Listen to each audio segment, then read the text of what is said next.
Hey guys, we're back out in the shop. Those are the real deal, Ruben. Bought those. There's more somewhere. I think they fell on the floor. I bought those the day they announced that they wouldn't be making them anymore. Still soft. That's about a year ago, I think, right? I have no problem eating these. But we'll leave them over there. Yeah, today's project is this. Get the hell out of that area. All they seem to do is kill each other because my God's bigger than your God. Yeah, they're talking on 99 Rock about all our chemical warfare and what we should do and shouldn't do.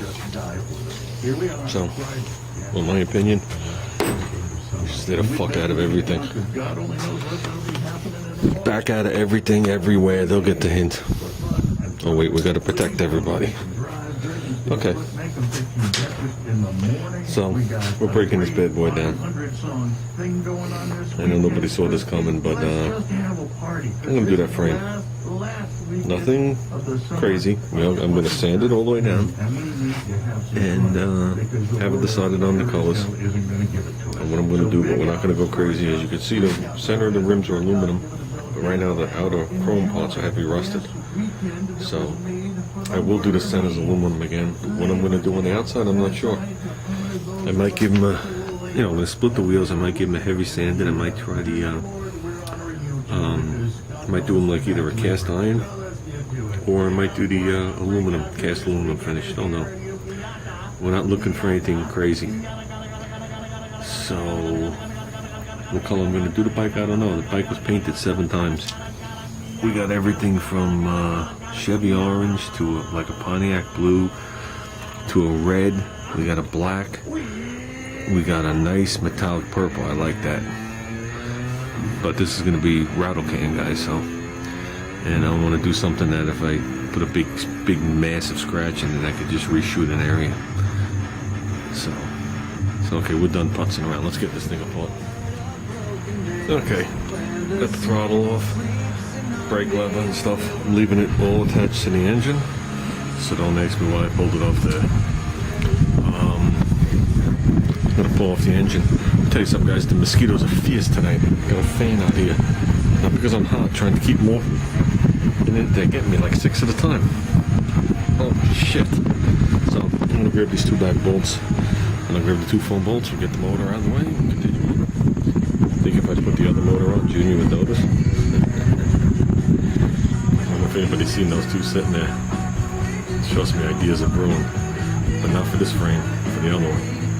But I can't be involved in it. It has to be something he does. So after I'm done with this, I'll be on the car. This should only take a couple of days. So, that's it, guys. We got the motor on. Let's keep going. There you go, seatless. I do want to straighten this foot peg. That's bent. Yeah, it looks like the bracket's bent a little too.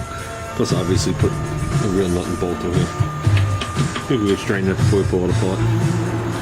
So, and I would like to neaten up the front of these 2 holes with something. Maybe put a plate behind it, just fill in with weld and grind it down. So you remember these were hacked out with a torch. I added this bar, and I put the 1/4" strips underneath. So it's actually not relying on this anymore. It's fully supported. That's why you see all the dots. So when the motor pulls, it actually pulls on this now, instead of the plate just flapping and cracking all over the place. So I think that's half the reason the chain stays on. So, well, with that said, I'm going to try and straighten this real quick, then I'm going to unbolt those 2 pegs. There you go, much better. And I still pip it up in case you hit something. Amazing, this one leans back at like a 45. This one comes almost straight up.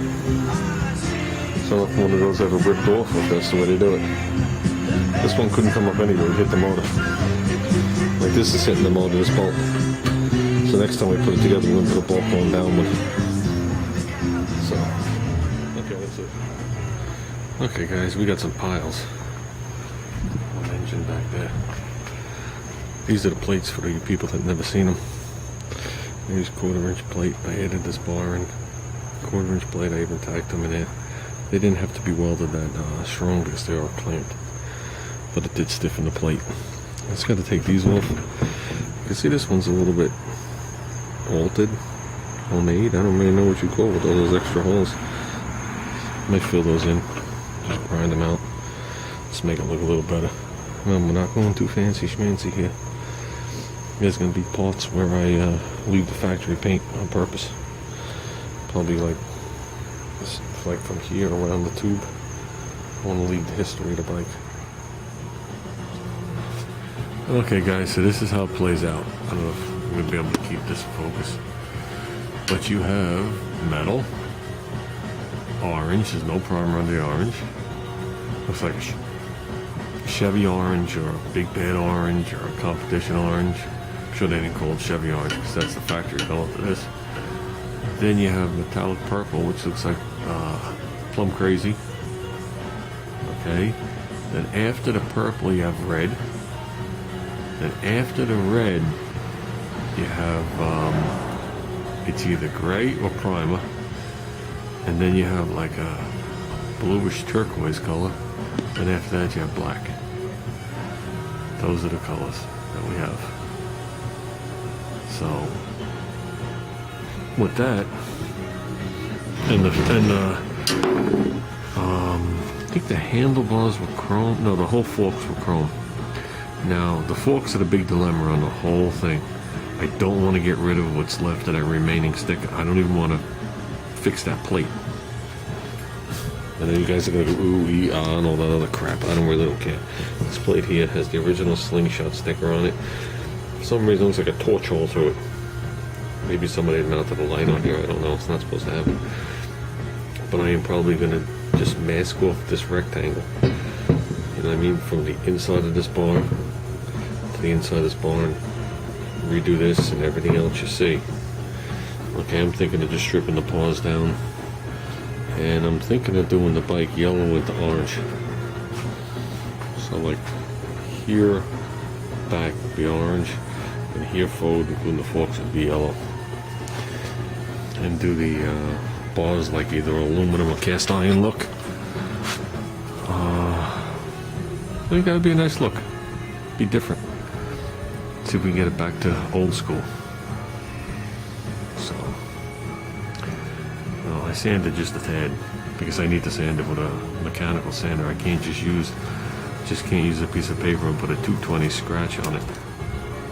So I just wanted to brush off the surface rust that has developed. And I realized how much of the frame I never sanded. I'm gonna clean up some of these welds just a tad. I mean, look at the factory stuff we're talking about here. Look at that plate. So it's not a show bike. And this is one thing that made me wonder the first time I sanded it. The left bar only. Look at the thousands of little small dents in it. The only thing I could picture doing that, it's only here, and it's only in this section right here, is the chain constantly having an issue coming off and slamming, like breaking links or whatever it is. The other side doesn't have it. And if it had it here, I don't know, this has been ground down. So I don't know what would have caused it. So the front of it's clean. And when you get around to the sides, it's clean. So when you look around, you can see the main majority of the paint that stayed on this thing was orange. Everything else, it scraped and got to the orange, and then a little bit of orange.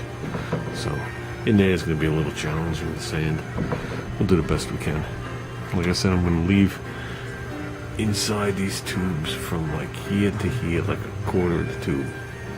From like here to here on both sides is a reminder of what it was. I'm just going to sand up to it. I'll give it a little feather, and then I'm going to put a strip of tape over here. Hold on, guys. Somebody's calling.